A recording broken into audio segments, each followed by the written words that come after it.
আল্লাহ বললেন, নূ যাও, নৌকার উপরে আরোহণ করো, উঠে যাও। চলে গেলেন নৌকার উপরে। 40 দিন 40 রাত প্লাবন দিলেন, বৃষ্টি দিলেন, সব উম্মতদেরকে শেষ করে দিলেন। আল্লাহ রাব্বুল আলামিন সব উম্মতদের পানি দিয়ে প্লাবন দিয়ে শেষ করার পর নূহ আলাইহিস সালামকে বললেন, এবার নৌকা থেকে নামো। নৌকা থেকে তিনি নামলেন, জ্যোতি পাহাড়ের পাশে তিনি জীবনযাপন শুরু করলেন। আল্লাহ রাব্বুল আলামিন নূহ আলাইহিস সালামকে ডেকে বললেন, এবার মাটির কিছু হাঁড়ি পাতিল বানাও, যেভাবে আমাদের দেশে কুমারগুলো মাটির হাঁড়ি পাতিল বানায়, দেখেন নাই আপনারা? হ্যাঁ, দেখছেন? হাঁড়ি পাতিল বানাও। নূহ আলাইহিস সালাম বললেন, আল্লাহ কত হাজার বানাবো, বানাইতেই থাকো, বানাও। বানাতে শুরু করলেন 1000, 2000, 3000 প্রতিদিন হাঁড়ি পাতিল বানাই, কারণ বানানোর হুকুম দিয়েছেন একজন, তিনি কে? আল্লাহর হুকুম পালন করতে হবে। বানানো শুরু করলেন, বানাইতেই থাকলেন টানা 6 মাস। আল্লাহ রাব্বুল আলামিন নূহ আলাইহিস সালামকে বলেছেন হাঁড়ি পাতিল বানানোর জন্য। হাঁড়ি পাতিল বানাই, রোদের ভিতরে শুকায়, বৃষ্টি আসলে ঘরের ভিতরে নিরাপদে রাখে। হঠাৎ করে আল্লাহ রাব্বুল আলামিন বললেন, হাতের যে লাঠি আছে নূহ, তোমার এই হাতের লাঠি দ্বারা সব হাঁড়ি পাতিল গুলোকে ভেঙে দাও। আমার হুকুম, তুমি হাঁড়ি পাতিল বানাও। হাঁড়ি পাতিল বানিয়েছো, এখন আমার হুকুম, সব হাঁড়ি পাতিল গুলো তোমার হাতের লাঠি দ্বারা সব হাঁড়ি পাতিল গুলো ভেঙে দাও। সব হাঁড়ি পাতিল গুলো ভাঙলেন। নীরবে বসে আছেন। আল্লাহ রাব্বুল আলামিন ডাক দিয়ে বললেন, নূহ তোমার কি মন খারাপ বা মন বেজার? নূহ আলাইহিস সালাম বললেন, আল্লাহ কি জন্যে? আমি একজন পয়গম্বর, আমাকে কি জন্যে হাঁড়ি পাতিল বানাতে বললেন? আবার 6 মাস পরে কেনই বা ভাঙতে বললেন? কেনই বানাতে বললেন? কেনই ভাঙতে বললেন? কিছুই বুঝি নাই। আল্লাহ রাব্বুল আলামিন বললেন, পয়গম্বর নূহ, যখন তুমি হাঁড়ি পাতিল ভেঙেছো, বানিয়েছো, বানানোর পর যখন ভেঙেছো, তোমার কাছে কি কেউ আশ্রয় চেয়েছে? কয় না। তোমাকে কি কেউ বলেছে আমাকে বাঁচাও? কয় না। কেউ কি বলেছে আমাকে ছেড়ে দাও? কয় না। কেউ কি কান্নাকাটি করেছে? কয় না। আল্লাহ রাব্বুল আলামিন বললেন, 6 মাস শুধু হাঁড়ি আর পাতিল বানানোর পর ভেঙে যদি তোমার মন বেজারটা এতটা খারাপ লাগে, যাই বান্দাদেরকে আমি 70 বছর 80 বছর খাওয়াইছি, 90 বছর খাইয়েছি, 1000 বছর খাইয়েছি, তুমি শুধু বললে রব্বি লা তাযার আলাল আরদি মিনাল কাফিরিনা দাইয়ারা, তুমি শুধু বললে আল্লাহ সব কাফেরদেরকে তুমি শেষ করে দাও। তুমি বড় দোয়া দিতে দিতে আমি আল্লাহ সব কাফেরদের শেষ করে দিলাম। সাধারণ হাঁড়ি পাতিল ভেঙে যদি তোমার এত খারাপ লাগে, আমি সমস্ত বান্দাদের যে প্লাবন দিয়ে 40 দিন শেষ করেছি, আমি আল্লাহর কি বিন্দু পরিমাণ খারাপ লাগে না? আল্লাহ বলে, 1000 হলেও সারা কাফের হোক, তারপরেও তাদের জবানের দিকে আমি তাকিয়ে আছি। সুবহানাল্লাহ বলেন। যেদিন পড়বে লা ইলাহা ইল্লাল্লাহু মুহাম্মাদুর রাসূলুল্লাহ সাল্লাল্লাহু। একজন কুমারী নারীকে বিয়ে করে নিয়ে আসবেন, বরকত যতটুকু আছে এতটুকুই। রাসূল বলেন নাই যে এটা বরকত। কিন্তু একজন বিধবা নারীকে যদি আপনি বিয়ে করে নিজের ঘরে নিয়ে আসেন, রাসূল বললেন এটা বরকত, তুমি ঘরে নিয়ে এসেছো, আলহামদুলিল্লাহ বলেন। বিধবা নারী হলো বরকত। অন্যান্য ধর্মের বিধবা নারীগুলো হলো খারাপ লক্ষণ, কুলক্ষণ। তারা বিধবা নারীদেরকে সম্মান দেয় না। আর আমার ইসলাম বিধবা নারীদেরকে বরকত বলে আখ্যায়িত করেছে, আলহামদুলিল্লাহ বলবেন না? ইসলাম মানুষদেরকে যত সম্মানিত করেছে, পৃথিবীর কোন ধর্ম এতটা সম্মানিত কেউ করতে পারে নাই। টাকা দিয়ে, পয়সা দিয়ে খ্রিস্টান বানানো যায় না, বৌদ্ধ বানানো যায় না, হিন্দু বানানো যায় না। কিন্তু অসংখ্য সম্পদ রেখে হারিয়ে ফেলে মানুষ মুসলমান হয়ে যায়। হাজার হাজার ইতিহাস সাক্ষী, হাজার হাজার। ইউনাইটেড আমেরিকায় 6 জন ছেলে, তার ভিতরে একজন কালেমা পড়ে মুসলমান হয়ে গেছে। 5 জনের নামে বাবা সব সম্পদ দিয়েছে, এরে দেয় নাই। এর উত্তর ছিল কি জানেন? এর উত্তর ছিল যে সারা পৃথিবী যদি আমার বাবার সম্পদ হতো, আমি সারা পৃথিবীটাকে ফেলে দিতাম, আর আমি কোরআনটাকে বুকের ভিতরে আঁকড়ে ধরতাম। এটাই হলো পৃথিবীর সবচেয়ে দামি কিতাব, আর ইসলামটাই হলো পৃথিবীর সবচেয়ে দামি ধর্ম। ঠিক না বা ঠিক? কোনো সন্দেহ আছে? নেই। তো অন্যান্য ধর্মের টাকা দিয়ে মানুষদেরকে ধর্ম ভিতরে ঢুকাতে হয়, আর মুসলমান সব হারিয়ে মুসলমানিত্ব নিয়ে ফেলে। আলহামদুলিল্লাহ বলে। এটাই আমাদের ধর্ম, এটাই হলো ইসলাম। তো ইসলাম শিখায় মেহমান যে ঘরে বেশি আসবে সেটা হলো বরকতের ঘর। উনি মেহমান ছাড়া কোনোদিন খাবার বসে না, মেহমান নিয়ে এরপরে উনি খেতে বসে। আজকেও একজন মেহমানকে নিয়ে উনি খেতে বসেছে, কিন্তু মেহমান আল্লাহর নাম নিয়ে শুরু করে নাই। কার নাম নিয়ে? আমরা খাবার শুরু করি কার নাম নিয়ে? বিসমিল্লাহি ওয়া আলা বারাকাতিল্লাহ, মানে কার নাম? বিসমিল্লাহ মানে কার নামে শুরু করলাম? আল্লাহর নামে। তিনি বলছে, কি রে তুই আল্লাহর নাম নিলি না কেন? ওঠ, আমার দস্তরখানায় তোর কোনো স্থান নাই।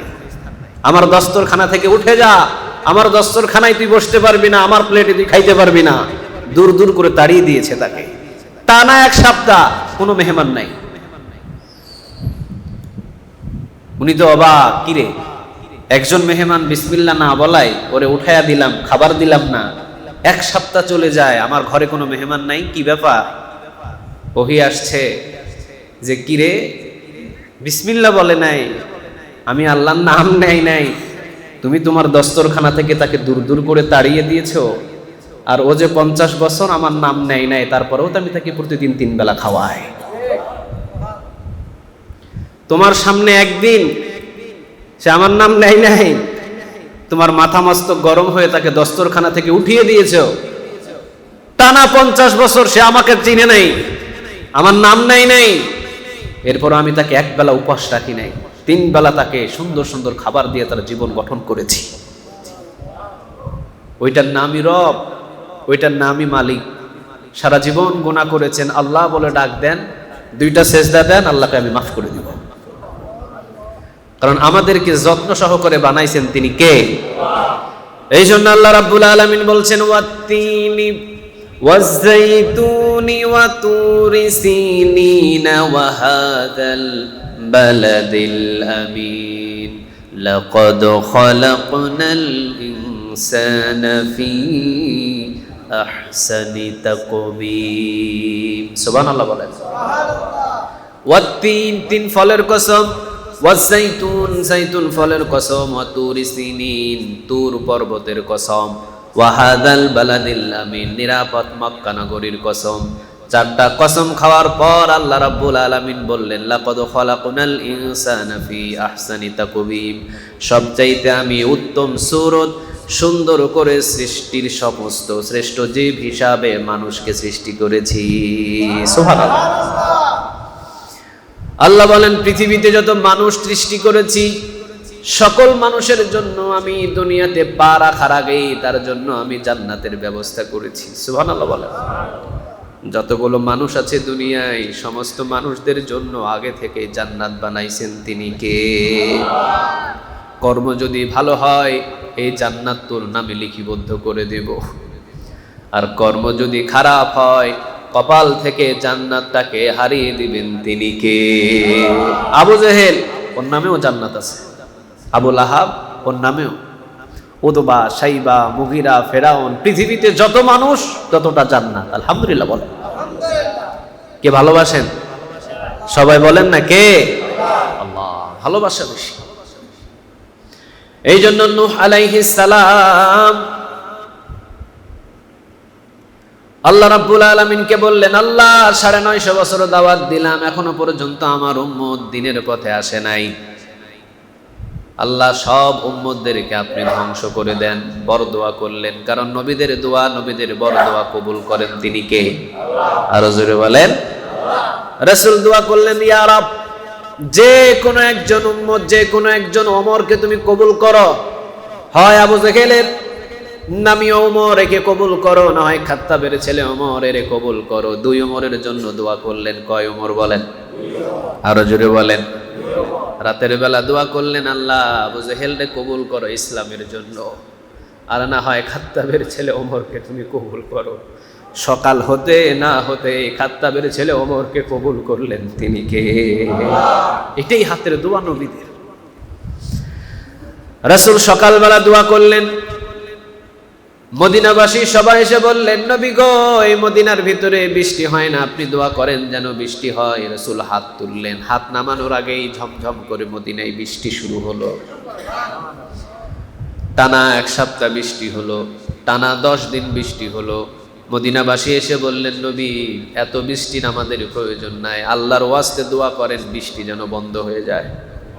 রাসূল 2 হাত তুললেন, ইয়া রব, আমার মদিনাবাসীর আর বৃষ্টির দরকার নাই। আল্লাহ বললেন, নবী গো, বৃষ্টি দেওয়ার জন্য দোয়া করেছেন, বন্ধের জন্য তা আপনি বলেন নাই। আপনি দোয়া করেছেন বৃষ্টি দেওয়ার জন্য দিয়েছি, আপনি বলেন নাই বৃষ্টি বন্ধ করো, আমি আল্লাহ বন্ধ করি নাই। আপনার হাত আমি বড় পছন্দ করি নবী, আপনি যদি বন্ধের জন্য না দোয়া করতেন, কিয়ামত পর্যন্ত আমি মদিনায় বৃষ্টি ঢালতে থাকতাম। এটাই দোয়া, এটাই নবীদের দোয়া। মূসা আলাইহিস সালাম তুর পর্বতে গিয়ে আল্লাহ রাব্বুল আলামিনকে বলছেন, আল্লাহ, আমার একজন উম্মত শান্তি চায়, আপনি আমার উম্মতকে শান্তি দেন। আল্লাহ রাব্বুল আলামিন বললেন, যাও, তোমার উম্মতকে আমি শান্তি দিয়ে দিলাম। মূসা আলাইহিস সালাম বললেন, আল্লাহ, তাহলে আমার উম্মতকে আমি একটু খবরটা দিয়ে আসি। দৌড় দিয়ে চলে গেলেন। মূসা আলাইহিস সালাম গিয়ে তার উম্মতকে খবর দিবেন যে আল্লাহ রাব্বুল আলামিন তোমাকে শান্তি দিতে চায়। খবর দিতে এসে দেখেন উম্মতটা দুনিয়া থেকে বিদায়, লাশ পড়ে আছে, মৃত লাশ, ঘরের ভিতরে কান্নাকাটি। মূসা আলাইহিস সালাম আল্লাহকে বললেন, আল্লাহ, শান্তির জন্য দোয়া করলাম, কি শান্তি দিলেন আপনি? মৃত লাশ হয়ে পড়ে আছে। আল্লাহ রাব্বুল আলামিন বললেন, পয়গম্বর, তোমার হাত বড় দামি হাত, এই হাতের দুনিয়ার 2 দিনের শান্তি দিয়ে আমি ছোট করতে চাই নাই। দুনিয়ার যদি 2 দিনের শান্তি দিতাম, মৃত্যুর পর শান্তিটা শেষ, আমি মৃত্যু দিয়ে চিরস্থায়ী জান্নাতের শান্তি তাকে দান করে দিয়েছি। এই জন্য নবীরা হাত তুলতে দেরি হয়, হাতের দোয়া কবুল করেন সাথে সাথে তিনি কে? রব্বি লা তাযার আলাল আরদি মিনাল কাফিরিনা দাইয়ারা।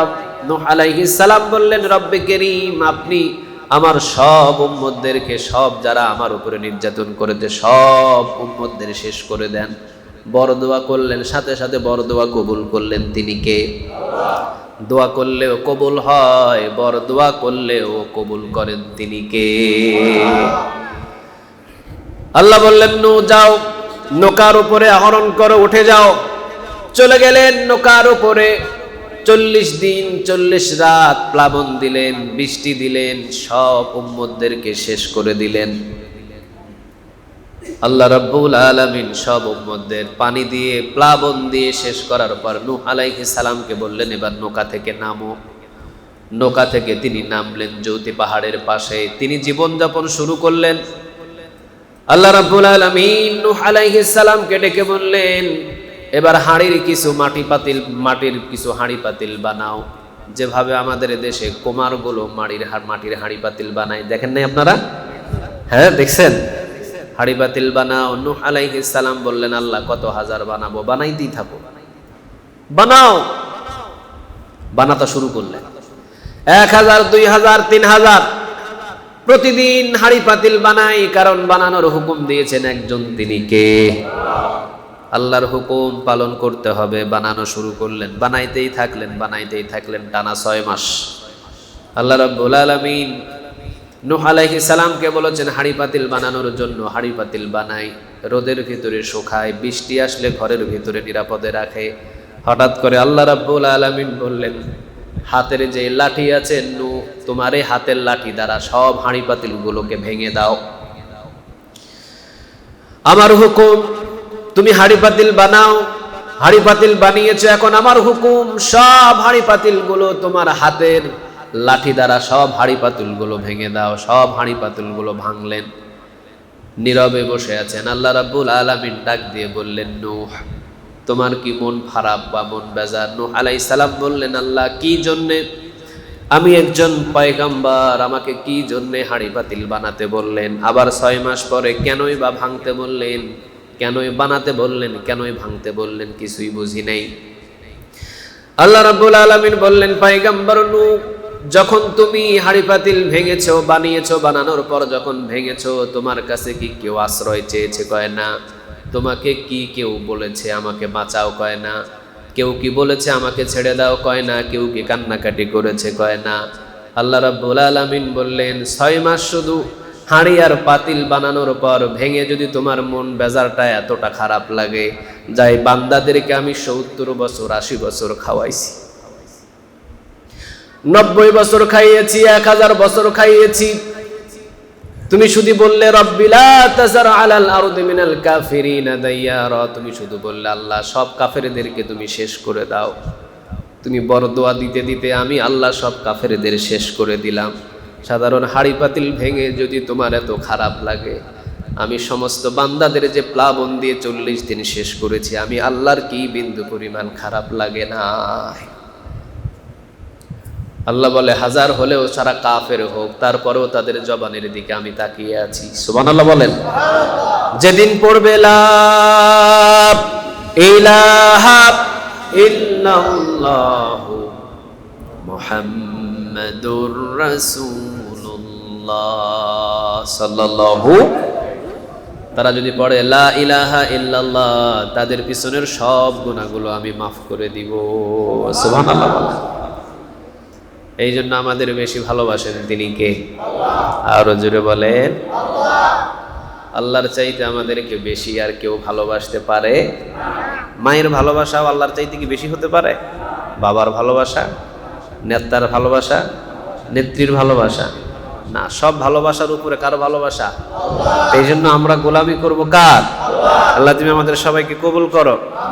আরো জোরে চিৎকার দিয়ে বলেন আমিন। আসুন আমরা আলোচনায় ঢুকে যাই। আজকে আমরা আলোচনা করব শহীদের মর্যাদা নিয়ে, আলোচনা করব ইসলামী কর্মীদের কিছু পরীক্ষা নিয়ে। আল্লাহ দুইটি বিষয় নিয়ে আমাদের কথা বলার তৌফিক দান করুক, আমরা বলি আমিন।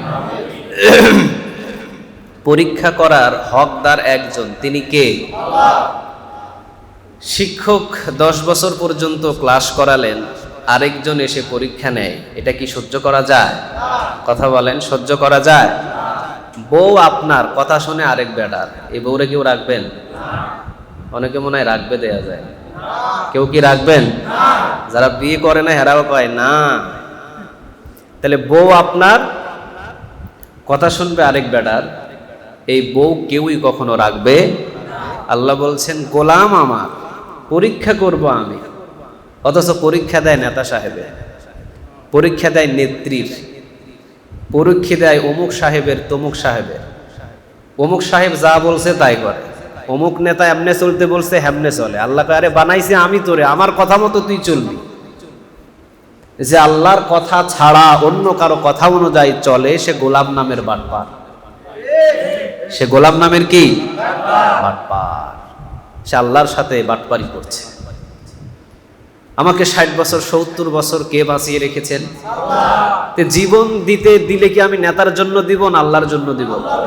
সবাই চিৎকার করে বলেন না, কার জন্য? আল্লাহর জন্য দিব জীবন, কারণ জীবনটা দিছেন তিনি কে? দেখেন, আমরা যখন দুনিয়াতে আসছি তখন আল্লাহ বলছেন ইন্নাল্লাহা আশতারা মিনাল মুমিনিনা আনফুসাহুম ওয়া আমওয়ালাহুম বিআন্না লাহুমুল জান্নাহ। সুবহানাল্লাহ বলেন। ইন্নাল্লাহা আশতারা মিনাল মুমিনিনা আনফুসাহুম ওয়া আমওয়ালাহুম বিআন্না লাহুমুল জান্নাহ। বলেন কথাটা কার? আল্লাহ রাব্বুল আলামিন বলছেন জন্ম দেওয়ার আগেই আমি তোর সাথে ব্যবসা করেছি। জন্ম দেওয়ার আগেই বান্দা দুনিয়ার ভূমিতে পাঠানোর আগেই আমার তোর সাথে একটা লেনদেন হয়েছে, তোর সাথে আমার একটা কথা হয়েছে, একটা চুক্তি হয়েছে। আমরা আল্লাহ রাব্বুল আলামিনকে প্রশ্ন করলাম, আল্লাহ কি চুক্তি করেছিলেন আপনি আমাদের সাথে? আল্লাহ রাব্বুল আলামিন বলেছিলেন বান্দারে ইন্নাল্লাহা আশতারা মিনাল মুমিনিনা আনফুসাহুম ওয়া আমওয়ালাহুম বিআন্না লাহুমুল জান্নাহ। বান্দা তোদের জানটা আমি খরিদ করতে চাই, তোদের জীবনটা আমি ক্রয় করতে চাই। 50 বছর 60 বছর 70 বছর 80 বছর দুনিয়ার ভিতরে জীবন যাপন করবি। এই 50 60 70 বছরের জীবনটাকে আমি খরিদ করতে চাই, আমি কিনে নিতে চাই। কে বলছেন? আরো জোরে বলেন। আমরা বললাম, আল্লাহ আপনার জীবন আপনি আবার কেনই বা খরিদ করবেন? জীবন তো দিছে একজন, তিনি কে? যদিও ওই দিন বলেছিলাম, কিন্তু আজকে দুনিয়ায় এসে আমাদের কথাগুলো স্মরণ নাই।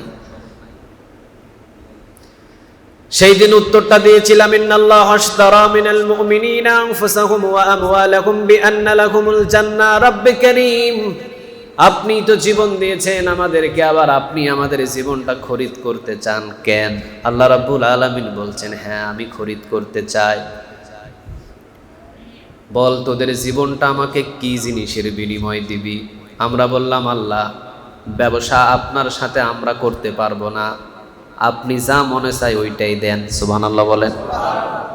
জামাই কিন্তু শ্বশুর বাড়ি থেকে চাইলে অনেক সময় জামাই ঠকে যায়, ঠিক না বা ঠিক?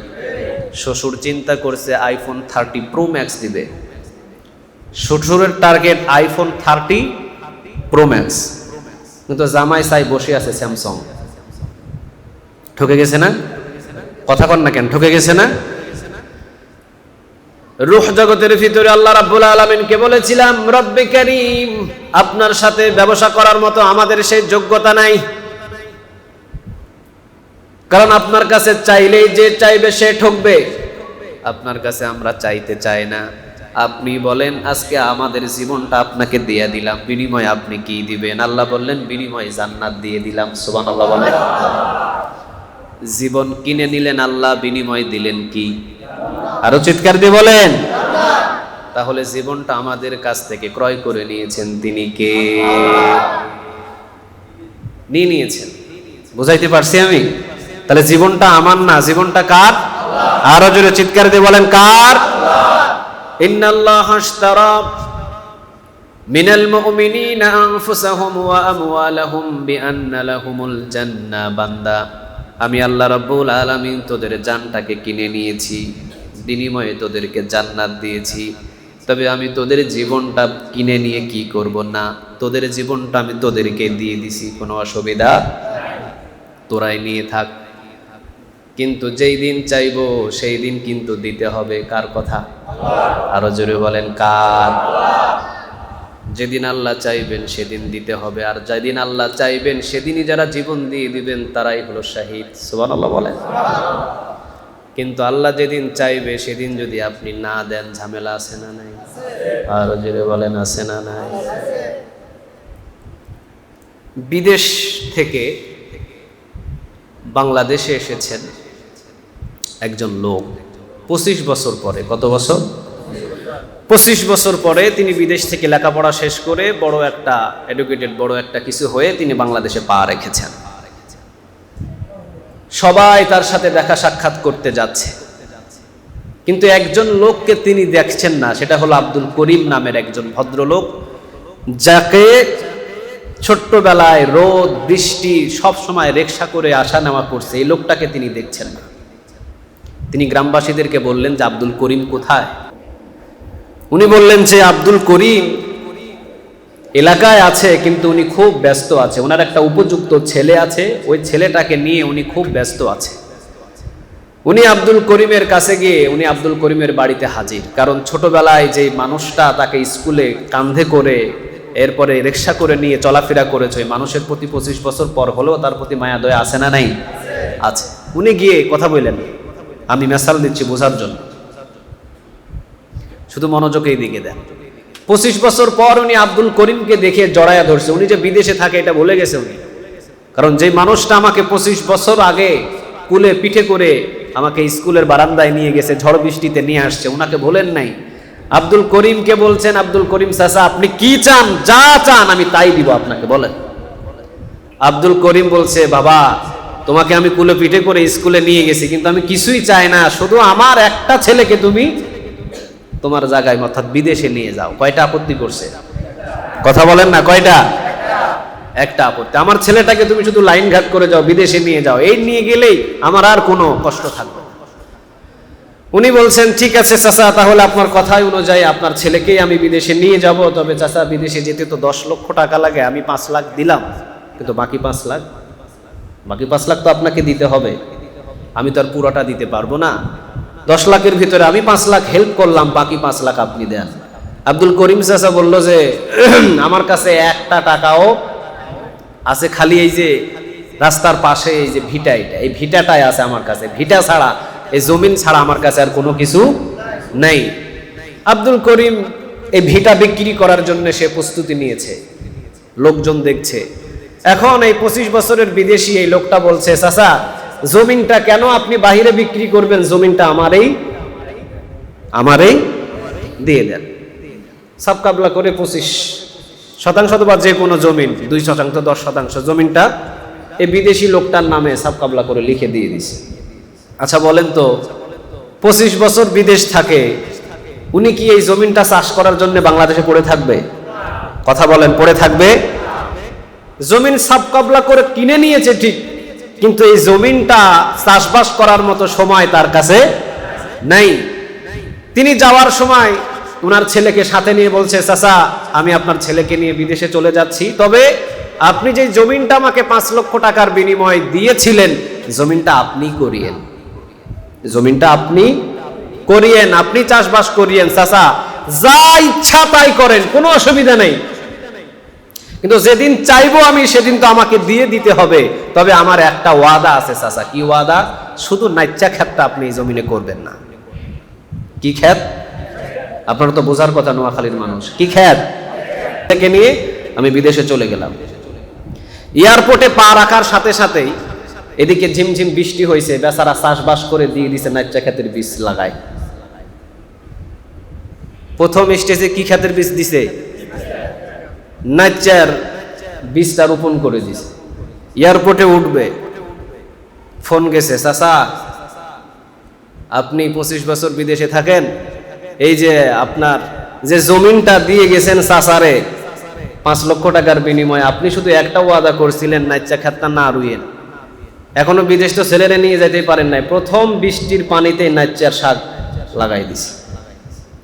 লাথি দিয়া ছেলের এয়ারপোর্ট থেকে বাহির করে দিয়ে দৌড় দিয়ে এসে বাস। ওয়াদা ছিল কয়টা? সবাই বলেন কয়টা? একটা। সব করে খাইবেন, কি করতে পারবেন না।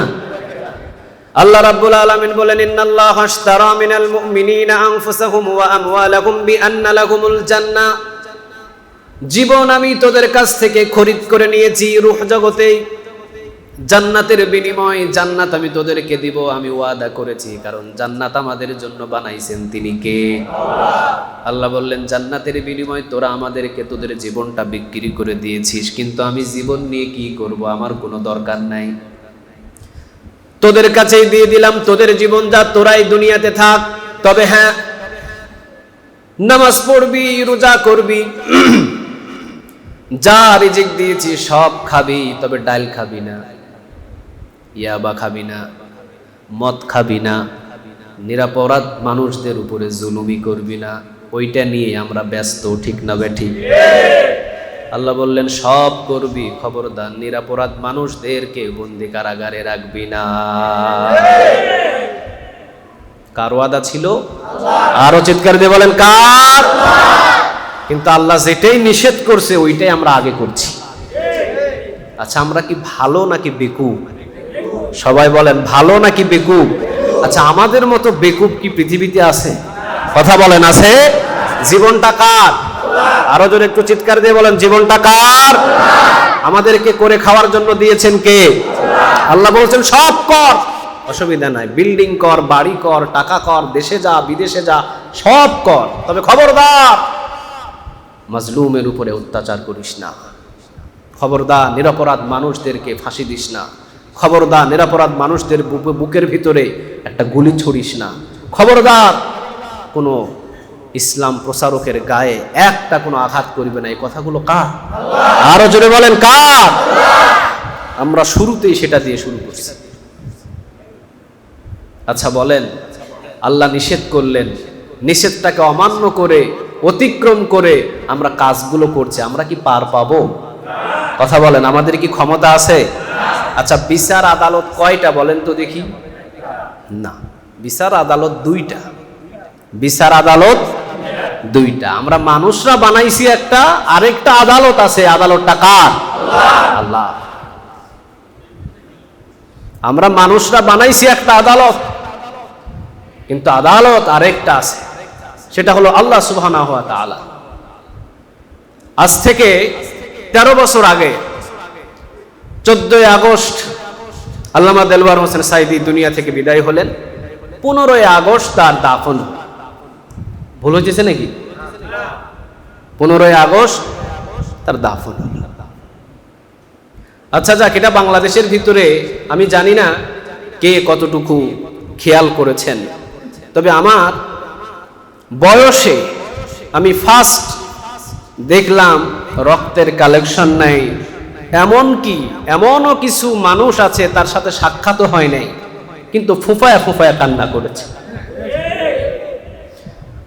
রক্তের কোনো কালেকশন নাই।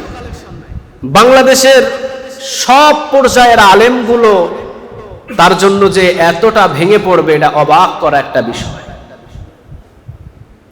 আমি নিজেও কান্না করেছি, অথচ রক্তের কোনো কালেকশন নাই। হাজারো মানুষ তার জন্য ভেঙে পড়েছে। হাদিসের বর্ণনা এসেছে, রাসূল সাল্লাল্লাহু আলাইহি ওয়াসাল্লাম বলেন, যুগে যুগে কিছু মুহাদ্দিস, মুহাক্কিক, মুদাসসির, কিছু আল্লাহওয়ালা জন্ম নিবে। এরা যখন দুনিয়া থেকে আরেক দুনিয়ায় পা রাখবে, ইন দ্য মিন টাইম, এই সময়ের ভিতরে আসমানটা কান্না করা শুরু করবে, জমিনটা কম্পমান করা শুরু করবে। জমিনের ভিতরে বসবাসকৃত মানুষগুলো তাদের জন্য আহাজারি শুরু করবে। কিছুটা দৃশ্য একটু ইঙ্গিত পাওয়া যায়, ঠিক না? ঠিক? আমি কি ভুল বলতেছি? কথা বলেন, ভুল বলতেছি? আমি তাকে রাজনীতিবিদ হিসাবে দেখছি না, আমি তাকে দিন প্রচারের একজন খাদেম হিসাবে, আল্লাহর পাগল হিসাবে কথাগুলো বলছি। রাজনীতি এটা আমি হয়তো আলাদা ভাবে রেখে দিলাম, কিন্তু উনি যে দিন প্রচার করছেন 50 থেকে 52 বছর, হাজারেরও বেশি অমুসলিমকে কালেমা পড়ে মুসলমান করেছে, এগুলা কি কখনো অস্বীকার করা যায়? কথা বলেন, অস্বীকার করা যায়? বিন্দু পরিমাণ অস্বীকার করা যায় না। মৃত্যুর কিছুক্ষণ পরেই একটা ভূমিকম্প হয়েছে, দেখছেন না আপনারা? শতাধিক, হাজারেরও বেশি মানুষ তার জন্য কান্না করছে। মিডিয়ার ভিতরে ঝড় বয়ে যাচ্ছে, হিন্দু মানুষ পর্যন্ত তার পক্ষে কথা বলছে। হিন্দু মানুষ পর্যন্ত তার পক্ষে কথা বলছে। আমি অবাক হয়ে গিয়েছি তার জানাজার দৃশ্য দেখে। পৃথিবীর ভিতরে কিছু কিছু আল্লাহওয়ালা দুনিয়া থেকে বিদায় নিয়েছেন, যাদের জানাজার নামাজের মাইকিং করা লাগে নাই, যাদের জানাজার নামাজে কোনো পোস্টার ছাপানো লাগে নাই, যাদের জানাজার নামাজে কোনো হেডলাইনে, কোনো টিভি চ্যানেলে প্রচার করা লাগে নাই। লক্ষাধিক লক্ষাধিক মানুষগুলো তাদের জানাজার নামাজে উপস্থিত হয়েছে। ইতিহাস পড়েছিলাম এক সময়, ইতিহাস পড়েছিলাম। শেখ সাদি রাহিমাহুল্লাহ থেকে অসংখ্য যারা আল্লাহওয়ালা দুনিয়া থেকে বিদায় হয়েছেন, এটা ইতিহাসের পাতায় পড়েছিলাম, কিন্তু নিজে চোখে ইতিহাস এই বছরে দেখলাম, নিজে চোখে দেখলাম।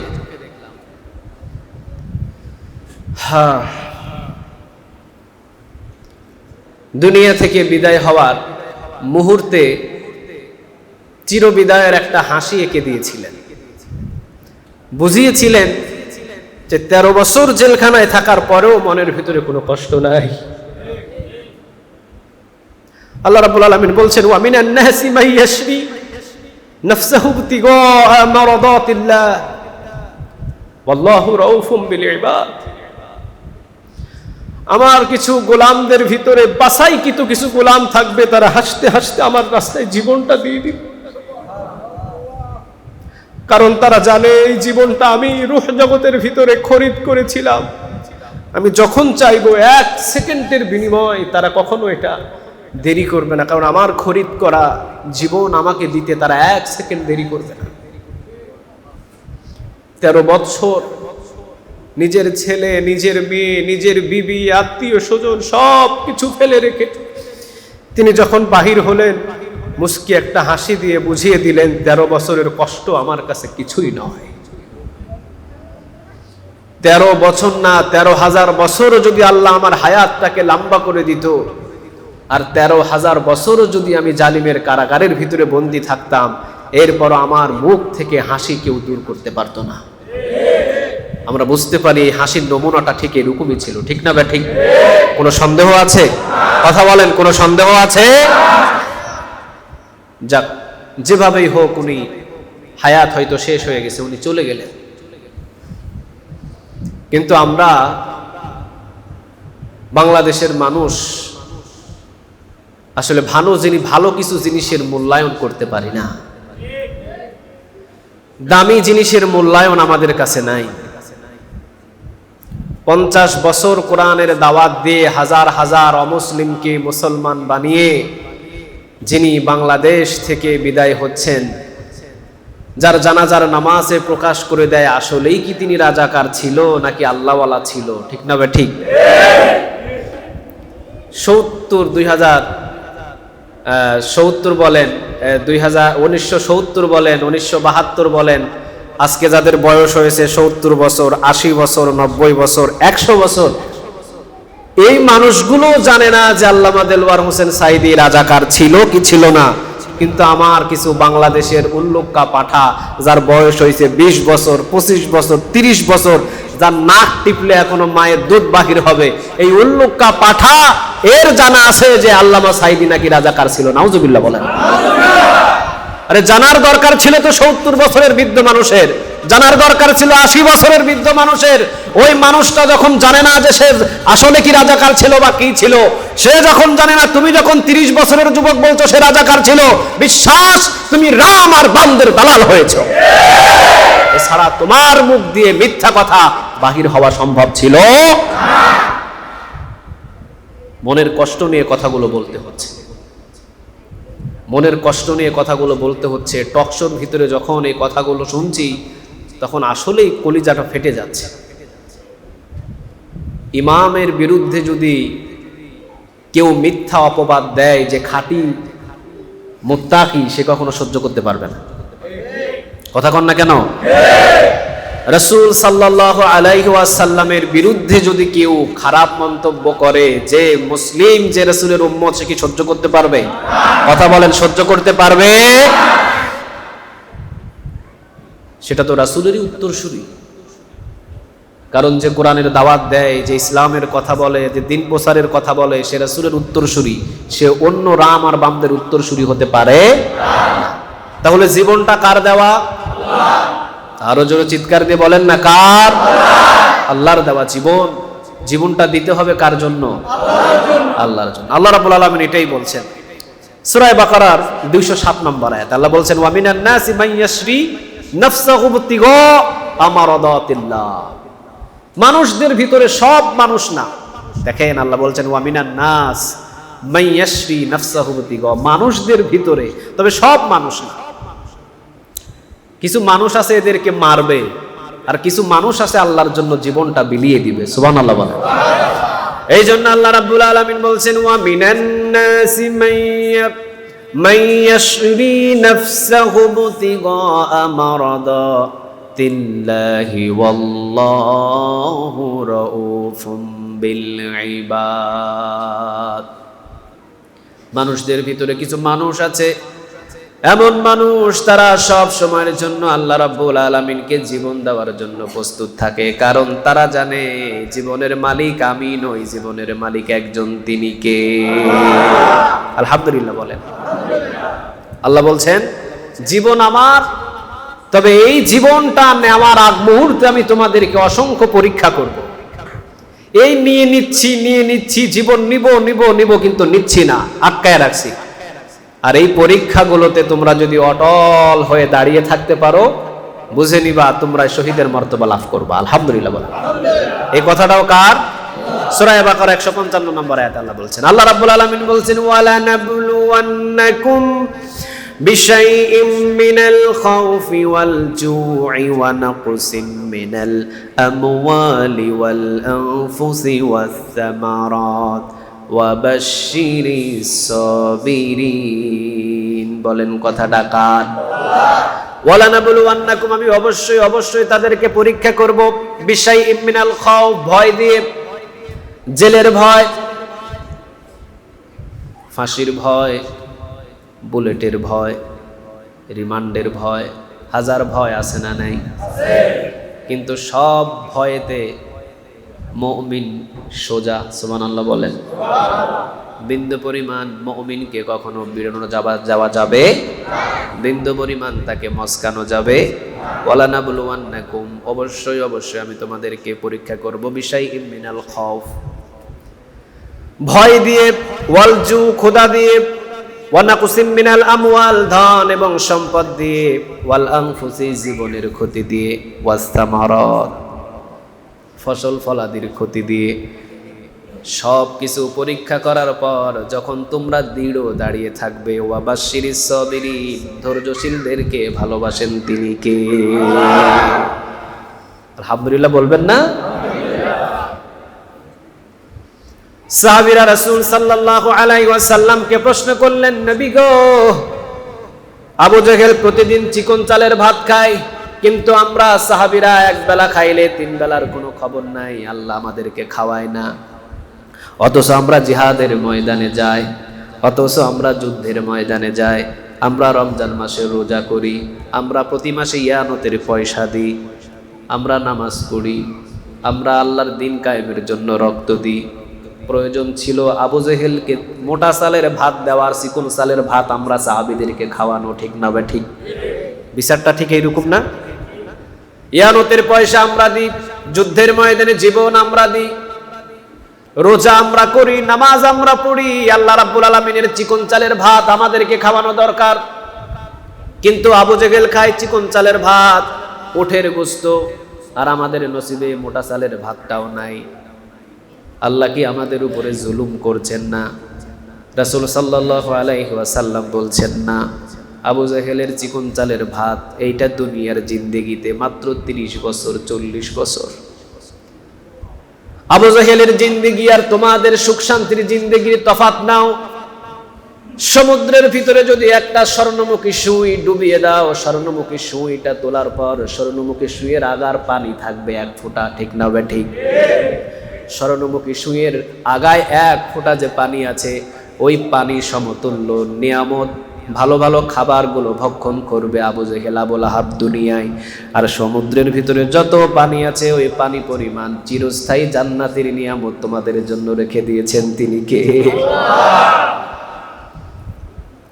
এই জন্য আল্লাহ বলছেন, ওয়ালা নাবলুওয়ান্নাকুম, আমি অবশ্যই অবশ্যই তোমাদেরকে পরীক্ষা করব, জীবনের পরীক্ষা, ভয়ের পরীক্ষা, জুলুমের পরীক্ষা, খাওয়া দাওয়ার পরীক্ষা, সবগুলো পরীক্ষা রেখে দিয়ে তুমি যদি বলো আলহামদুলিল্লাহ, আল্লাহ আপনি আমাকে যতটাই পরীক্ষা করেন কোনো অসুবিধা নাই, 13 বছর পরেও জেলখানা থেকে বাহিরে হয়ে সালাম দিয়ে হাসি দেয়, এটাই বোঝা যায় হাজার পরীক্ষা করলেও মুখ থেকে হাসি ফোরাবে না, ঠিক না বে ঠিক? হাজার হাজার পরীক্ষা করেন, শত শত পরীক্ষা করেন, ডান হাত কেটে নিয়ে চলে যাক, বাম হাত কেটে নিয়ে চলে যাক, ডান পা কেটে নিয়ে চলে যাক, বাম পা কেটে নিয়ে চলে যাক, যদি মনের কলিজার ভিতরে যদি জীবনটা জিন্দা থাকে, হাত চলে গেছে, পা চলে গেছে, কান চলে গেছে, চোখ চলে গেছে, সবকিছু হারিয়ে যাওয়ার পরেও যদি জবানের ভাষাটা ঠিক থাকে, আমি ওই অবস্থায় পড়বো আলহামদুলিল্লাহ, তখনও তোমার শুকরিয়া আদায় করব। আল্লাহ বলছেন, ওয়াবাশশিরিস সাবিরিন, এই ধৈর্যশীলদেরকেই সুসংবাদ দিয়ে দাও চিরস্থায়ী জান্নাতের। আল্লাহ রাব্বুল আলামিন বলছেন, আম হাসিবতুম আন তাদখুলুল জান্নাতা ওয়া লাম্মা ইয়াতিকুম মাসালুল লাযীনা খালাউ মিন ক্বাবলিকুম মাসাতুহুমুল বাসাউ ওয়াদ-দাররাউ ওয়া যুলজিলু হাত্তা ইয়াকুলার রাসূলু والذين آمنوا معه متى نصر الله ألا إن نصر الله قريب। কার কথা? আর একবার জোরে বলেন না, কার? আম হাসিবতুম আন তাদখুলুল জান্নাহ, তোমরা কি মনে করেছো যে তোমরা এমনি এমনি জান্নাতে চলে যাবে? হ্যাঁ, এত সোজা? কে বলছেন? সবাই বলেন কে? আম হাসিবতুম আন তাদখুলুল জান্নাহ ওয়া লাম্মা ইয়াতিকুম মাসালুল লাযীনা খালাউ মিন ক্বাবলিকুম, তোমরা কি মনে করেছো এমনি এমনি জান্নাতের ভিতরে প্রবেশ করবে? না, কিন্তু আমি আল্লাহ রাব্বুল আলামিন এখনো তো তোমাদেরকে পরীক্ষা করি নাই, যে এরকম পরীক্ষা করেছিলাম সুমাইয়াকে, যেই রকম পরীক্ষা করেছিলাম আম্মারকে, যেই রকম পরীক্ষা করেছিলাম খাব্বাবকে, যেই রকম পরীক্ষা করেছিলাম খুবাইবকে, যেই রকম পরীক্ষা করেছিলাম মুসা আলাইহিস সালামের সকল উম্মতকে, যেই রকম পরীক্ষা করেছিলাম ইউসুফ আলাইহিস সালামকে, যেই রকম পরীক্ষা করেছিলাম ইব্রাহিম আলাইহিস সালামকে, এই পরীক্ষাগুলো তো এখনো পর্যন্ত তোমাদের উপরে চেপে আসে নাই। পরীক্ষাগুলো চেপে আসার পর যদি তোমরা ধৈর্য ধারণ করতে পারো, জান্নাতের সুসংবাদ দিচ্ছেন তিনি কে? আলহামদুলিল্লাহ বলবেন না? রাসূল সাল্লাল্লাহু আলাইহি ওয়াসাল্লাম হাতিমে কাবার সাথে ডালান দিয়ে বসা। একদল সাহাবী এসে বললেন, ইয়া রাসূলুল্লাহ সাল্লাল্লাহু আলাইহি ওয়াসাল্লাম, আপনি কি শুনতে পেয়েছেন? রাসূল বললেন, কি? সাহাবীরা বললেন, ইয়া রাসূলুল্লাহ, আমাদের ভাই আম্মার রাদিয়াল্লাহু তাআলা আনহুকে আজকে শহীদ করা হয়েছে। ডান পা ডান একটা উটের সাথে বেঁধে দেওয়া হয়েছে, বাম পা বাম একটা উটের সাথে বেঁধে দেওয়া হয়েছে। আম্মারকে জিজ্ঞাসা করছে, আম্মার এখন বল তোর রবকে। আম্মার চিৎকার দিয়ে বলেছে, লা ইলাহা ইল্লাল্লাহু মুহাম্মাদুর রাসূলুল্লাহ সাল্লাল্লাহু। ডান দিকে দৌড়ানি দিল, বাম দিকে দৌড়ানি দিল। আম্মার রাদিয়াল্লাহু তাআলা আনহুকে আমরা নিজে চোখে দেখলাম, দুই পা মাথা থেকে দুই টুকরা হয়ে মাঝখান দিয়ে চিরে চলে গেছে। ইয়া রাসূলুল্লাহ, সুমাইয়া রাদিয়াল্লাহু তাআলা আনহাকে শহীদ করা হলো, আম্মারকে শহীদ করা হলো, বেলালকে নির্যাতিত করা হলো, একের পর এক সাহাবীদেরকে আমরা হারিয়ে ফেলছি। আপনি কি আমাদের জন্য দোয়া করবেন না? এমন একটা পরিস্থিতি রাসূল সাল্লাল্লাহু আলাইহি ওয়াসাল্লাম, আল্লাহ রাব্বুল আলামিন বলছেন, নবী সহ উম্মত সহ মাতা নাসরুল্লাহ, আল্লাহ রাব্বুল আলামিনের কাছে দুই হাত তুলে বলেছে, আল্লাহর সাহায্য কখন আসবে আমাদের কাছে? আল্লাহ বলছেন, ইন্না নাসরুল্লাহি করিব। নবী, আমার সাহায্য আপনার ডান পাশে আছে। সুবহানাল্লাহ বলবেন না? আপনি মনে করেন না যে আমার সাহায্য এখনো আরশে না? আমার সাহায্য আপনার ডানেই, আমার সাহায্য আপনার বামেই, আমার সাহায্য আপনার সামনেই, আমার সাহায্য আপনার পিছনেই। 1,00,000 সৈন্য নিয়ে তারা হাজির হয়েছে, 3,000 সৈন্য নিয়ে সাহাবীরা গেছে, সাহাবীদেরকে বিজয় দিয়েছেন তিনি কে? এটা কার সহযোগিতা? আরো জোরে বলেন, কার? এই জন্য আল্লাহ রাব্বুল আলামিন বলছেন, ইন্না নাসরাল্লাহি করিব। নবী, আপনার ডানে, আপনার বামে, আপনার সামনে, আপনার পিছনে আমার সহযোগিতা আছে, আমার নিয়ামত আছে। নবী গো, আপনি মনে করেন না যে আমার সাহায্য আরশে আছে? না, শুধু আমি পরীক্ষা করছি। সুবহানাল্লাহ বলেন। সুমাইয়া জীবন দিয়ে মনে করেছেন যে সুমাইয়া হেরে গেছে, তা না। সুমাইয়া জীবন দিয়ে চিরস্থায়ী জান্নাতের হকদার হয়েছে। আম্মার জীবন দিয়ে মনে করেছেন আম্মার ঠকে গেছে, না, আম্মারকে চিরস্থায়ী জান্নাতের হকদার বানিয়েছেন তিনি কে? এই জন্য আল্লাহ পরীক্ষা করবেন, পরীক্ষায় টিকে থাকতে থাকতে যদি জীবনটা চলে যায়, চিরস্থায়ী জান্নাত। সুবহানাল্লাহ বলবেন না? শহীদদের মর্যাদা দেন তিনি কে? এই জন্য আল্লাহ রাব্বুল আলামিন বলছেন সূরা বাকারা 154 নম্বর আয়াত, ওয়ালা তাকুলু লিমান ইউকতালু ফি সাবিলিল্লাহি আমওয়াত বাল আহইয়াউ ওয়ালাকিন লা তাশউরুন। কথাটা কার? আল্লাহ বলছেন, পরীক্ষা করতে করতে করতে করতে, জেল জুলুম অত্যাচার দেওয়ার পরেও পরীক্ষা করতে করতে যদি জীবনটা চলে যায়, খবরদার, এদেরকে তোমরা মৃত বলো না, এরা জীবিত। সুবহানাল্লাহ বলেন। এরা জীবিত, এদের খাবারের ব্যবস্থা করে দেন একজন, তিনি কে? আলহামদুলিল্লাহ বলেন।